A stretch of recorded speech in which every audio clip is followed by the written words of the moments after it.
President. Another Concord just hit Steam. Well, the relaunch of Concord, or rather the launch of Highguard, is going about exactly how everyone expected. You may remember Highguard for its catastrophic reveal trailer at the Video Game Awards, with people dubbing it Concord 2 and calling the face of the game John Highguard. Apparently, the decision to have the game revealed as the final closing piece of the show came straight from the man, the myth, the legend himself, Jeff Keighley, which is an utterly baffling decision as the developers, Wildlight Entertainment, planned to shadow drop the game after announcing it, which would have been much better. I mean, people were unironically hoping for Half-Life 3, which is insane to live up to, and instead they got generic hero shooter number 9.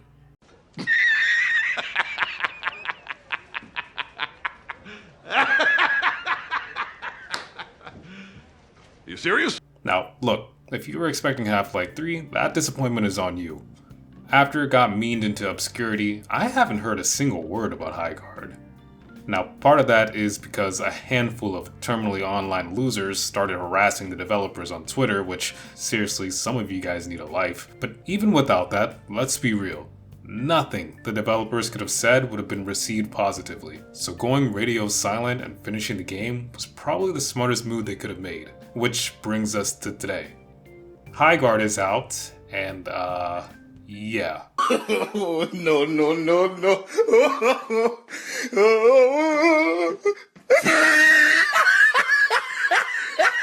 Before I even get into how painfully generic this game is, I need to talk about something that genuinely surprised me.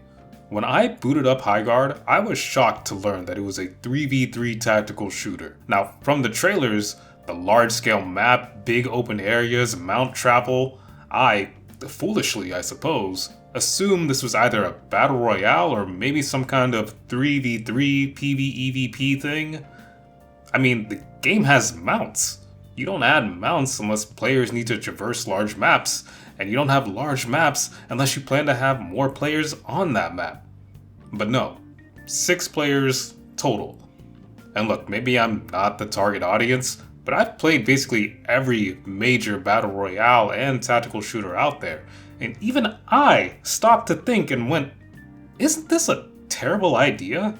Even Rogue Company, the failed 4v4 tactical shooter from Hi-Rez, understood that if you're going to have a small team, your maps need to be tight and engaging. This game figured that out 6 years ago.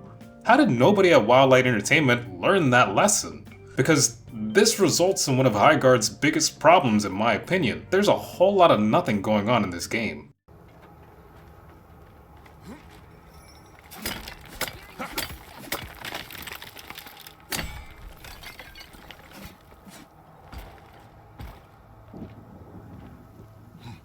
Here's how the game works, broadly speaking. You and 2 teammates raid the enemy base while they aim to do the same to yours. Each base is protected by a dome shield that can only be broken with a siege breaker. A siege breaker spawns at rotating locations on the map, both teams fight over it, and once you have it, you use it to break down the enemy dome. Once the dome is down, you plant bombs in their base. Only 1 bomb can be active at a time, and the enemy can defuse it. Each successful detonation lowers the enemy's base score. You can also lower the enemy team's score by taking them down when they're out of revives. Reduce the score to 0, and you win. That's it, that's the game. The details honestly don't matter because realistically in a few months none of us will be playing this game. Now here's where things really fall apart. While you're waiting for the siege breaker to spawn, you're supposed to roam around the map collecting gear and mining crystals for currency, which you then spend on weapons and armors, and holy hell, it is so boring. Not only is it boring, it feels completely out of place. You're running around playing this tactical shooter, and then you suddenly pull out a pickaxe and start playing Minecraft? Ooh, I feel like I wandered into the wrong game. And the maps are so large, you can easily be mining on the opposite side of the map from the enemy team, meaning absolutely nothing is happening. No tension, no engagements, just good vibes and crystal farming.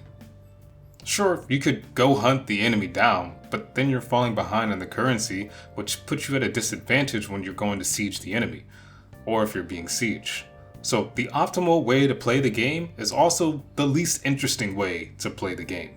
The gameplay loop becomes collect gear, mine currency, meet at the Siegebreaker, repeat. Now, credit where credit is due, the gunplay feels good. I'd even say it's solid. But it's also completely standard. The weapons aren't interesting, there's nothing unique mechanically or visually, they're just guns, SMG, AK, who cares? That really sums up one of Highguard's other biggest problems. Everything is aggressively generic. Yes, the shooting feels fine, but there are dozens of games with good gunplay. So why would I choose to spend my time traversing across a massive, empty map where occasional firefights using boring weapons and boring characters are about as memorable as the cast of Concord? For a hero shooter, the heroes are also shockingly uninspired. Their abilities boil down to small AoE, UAV, ice wall, the armor pack. That's it. Nothing made me excited to try a new character, nothing stood out visually or mechanically, and I can't imagine anyone genuinely resonating with these designs. They're not offensively bad, they're just painfully forgettable. It really does remind me of how I felt looking at Concord characters. Damn!